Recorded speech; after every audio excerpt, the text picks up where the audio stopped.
திருநால்வர் போற்றி. இப்ப நம்ம வந்து வசிஷ்டர் குகை வசிஷ்டர் குகை வர்ற வீடியோ நம்ம போட்டோம். அந்த குகையில போட்டோ வீடியோஸ் நாட் அலவுடு. அதனால வந்து நம்ம இங்க வெளியில இருந்து பேசுறோம். இந்த குகை எப்போ ரொம்ப காலமா இங்க இருக்கு. இதுல பாத்தீங்கன்னா இந்த குகைக்குள்ள ஒரு 100 மீட்டர் உள்ள கொண்ட ஒரு சிவலிங்கம் இருக்கு. அது வசிஷ்டர் பாமுனி அவரோட கையாலேயே பூஜை பண்ணதா சொல்லப்படுறாங்க. இந்த இந்த இடத்துல ஒரு சின்ன ஆசிரமம் இருக்கு. இது வந்து கேரளா காரங்களுடைய கட்டுப்பாட்டுல இருக்கு. இங்க ஒரு கேரளா சுவாமி இருந்தார். அவருதான் வந்து இது எல்லாமே வந்து பார்த்துட்டு இருந்தார். அவர் சமாதி ஆயிட்டாரு.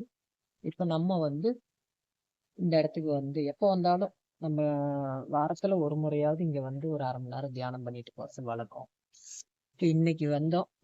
இந்த வருஷம் நிறைய யாத்திரிகள் வந்தாங்கன்னாலும் இங்க அழைச்சிட்டு வருவோம். இங்க வந்து ஒரு 1/2 மணி நேரம் தியானம் பண்ணிட்டு போனோம்னா மனம் அவ்வளோ லேசாயிடும். அதனால இங்க யார் வந்தாலும் வசிஷ்டர் குகை வந்தீங்கன்னா உள்ள வந்து ஒரு அமைதியா ஒரு 1/2 மணி நேரம் உட்காந்து தன்னிலையை தானே உணர்றதுக்கு ஒரு எளிய இடமா ரிஷிகேசில இருந்து ரொம்ப தொலைவில் இல்லை, ஜஸ்ட் ஒரு 25 கிலோமீட்டருக்குள்ளேயே இருக்கு. அதனால அனைவரும் வருக, குருவருளும் திருவருளும் பெறுக என அடியேன் இறைவனை பிரார்த்தனை செய்து கொள்கிறேன். சிவா திருச்சிற்றம்பலம்.